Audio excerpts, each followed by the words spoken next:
ವಜುಭಾಯಿ ವಾಲಾ ರಾಜ್ಯಪಾಲರಾಗಿ ಅಧಿಕಾರ ಸ್ವೀಕರಿಸಿದ ಕೆಲವೇ ದಿನಗಳಲ್ಲಿ ವಿಶ್ವವಿದ್ಯಾಲಯಗಳ ಸುಧಾರಣೆಗೆ ಮುಂದಾಗಿದ್ದಾರೆ. ಕರ್ನಾಟಕ ವಿಶ್ವವಿದ್ಯಾಲಯದ ನೇಮಕಾತಿ ಮತ್ತು ವಿವಿಧ ಪರಿಕರಗಳ ಖರೀದಿಯಲ್ಲಿ ನಡೆದಿದೆ ಎನ್ನಲಾದ ಅಕ್ರಮಗಳ ತನಿಖೆಗೆ ಆದೇಶಿಸಿದ್ದಾರೆ.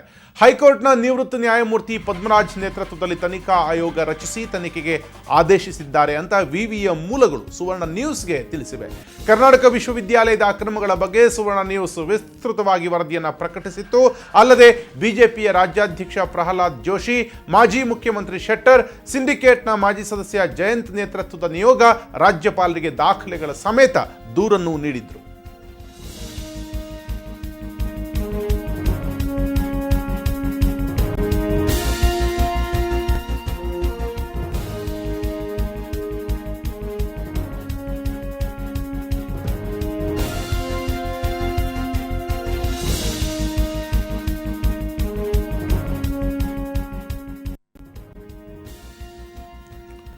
ಈ ಕುರಿತಾಗಿ ಮಾತಾಡ್ತಾರೆ ನಮ್ಮ ರಿಪೋರ್ಟರ್ ಗುರುರಾಜ್ ಹುಗಾರ್. ಕರ್ನಾಟಕ ವಿಶ್ವವಿದ್ಯಾಲಯದ ವಿವಿಧ ಅಕ್ರಮಗಳ ಪ್ರಕರಣಕ್ಕೆ ಸಂಬಂಧಿಸಿದಂತೆ ಕುಲಪತಿ ವಿರುದ್ಧ ತನಿಖೆಗೆ ರಾಜ್ಯಪಾಲರು ಆದೇಶವನ್ನು ಮಾಡಿರುವಂಥದ್ದು. ಈ ಆದೇಶದಲ್ಲಿರುವಂತಹ ಪ್ರಮುಖ ಅಂಶವೇನು ಮತ್ತು ಈ ಆದೇಶದ ಹಿಂದೆ ಇರುವಂತಹ ಕೆಲವು ಘಟನೆಗಳು ಅಥವಾ ಕೆಲವು ಸೂತ್ರಗಳು ಏನೇನು ಅಂತ? ರಾಘವೇಂದ್ರ, ಪ್ರಮುಖವಾಗಿ ಇತ್ತೀಚೆಗೆ ಕರ್ನಾಟಕ ವಿಶ್ವವಿದ್ಯಾಲಯ ಧಾರವಾಡದಲ್ಲಿ ಸಾಕಷ್ಟು ಅಂದ್ರೆ ಕುಲಸಚಿವ ಮತ್ತು ಕುಲಪತಿಗಳ ನಡುವೆ ಜಟಾಪಟಿಗೆ ಕಾರಣವಾಗಿತ್ತು. ಅದಕ್ಕೆ ಪ್ರಮುಖ ಕಾರಣವಾದಂತಹ ಅಂಶಗಳು, ಕುಲಪತಿ ವಾಲಿಕಾರನಿದ್ದಾರೆ ಸಾಕಷ್ಟು ಅಕ್ರಮಗಳನ್ನೆಸಗಿದ್ದಾರೆ. ಆ ಚೆಕ್ಗಳಿಗೆ ನಾನು ಸಹಿ ಮಾಡದೇ ಇರೋ ಕಾರಣಕ್ಕಾಗಿ ನನ್ನ ಮೇಲೆ ಆರೋಪ ಮಾಡ್ತಾರೆ ಅಂತೇಳಿ ಕುಲಸಚಿವೆ ಕಣಗಲಿ ಅವರು ನೇರವಾಗಿ ಕೂಡ ಕುಲಪತಿಗಳ ವಿರುದ್ಧ ಆರೋಪವನ್ನ ಮಾಡಿದ್ರು. ಆ ಬಗ್ಗೆ ಗವರ್ನರ್ ಕೂಡ ದೂರು ಸಲ್ಲಿಕೆಯಾಗಿತ್ತು.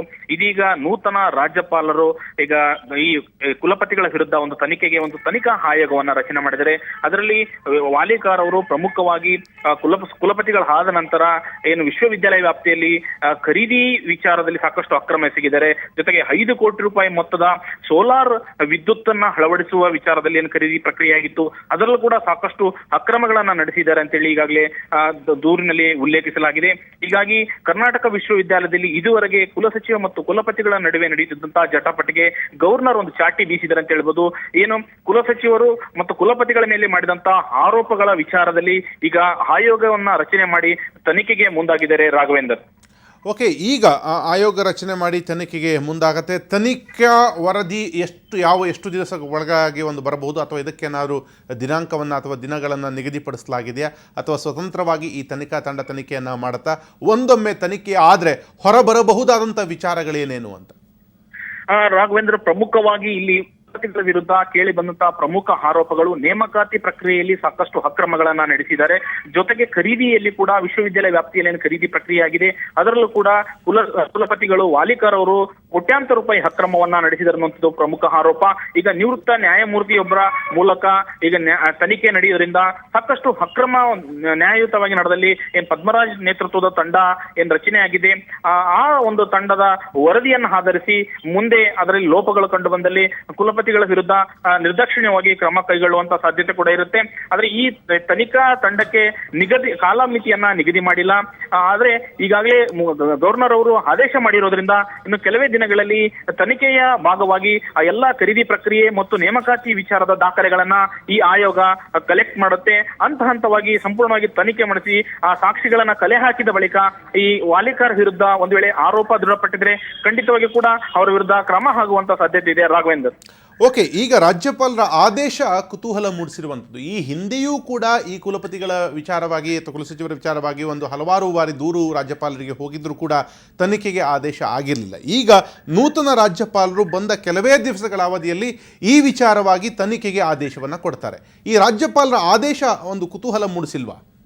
ಖಂಡಿತವಾಗಿ ರಾಘವೇಂದರ್, ಈಗ ಕರ್ನಾಟಕ ವಿಶ್ವವಿದ್ಯಾಲಯ ಸೇರಿದಂತೆ ರಾಜ್ಯದ ಬಹುತೇಕ ವಿಶ್ವವಿದ್ಯಾನಿಲಯಗಳಲ್ಲಿ ಕಳೆದ 4-5 ವರ್ಷಗಳಿಂದ ಕುಲಸಚಿವರ ವಿರುದ್ಧ ನೇಮಕಾತಿ ವಿಚಾರವಾಗಿ ಮತ್ತು ಅಧಿಕಾರದ ದುರುಪಯೋಗ ವಿಚಾರವಾಗಿ ಸಾಕಷ್ಟು ದೂರುಗಳು ಕೇಳಿ ಬಂದಿದ್ವು. ಆದ್ರೆ ಹಿಂದೆ ಇದ್ದಂತ ಹಂಸರಾಜ್ ಭಾರದ್ವಾಜ್ ಗವರ್ನರ್ ಏನಿದ್ರು ಅವರು ಯಾವುದೇ ರೀತಿ ಕ್ರಮಕ್ಕೂ ಕೂಡ ಮುಂದಾಗಿರಲಿಲ್ಲ. ಹಾಗಾಗಿ ಉನ್ನತ ಶಿಕ್ಷಣ ಇಲಾಖೆ ಕೂಡ ಕೈಚೆಲ್ಲಿ ಕುಳಿತಿತ್ತು.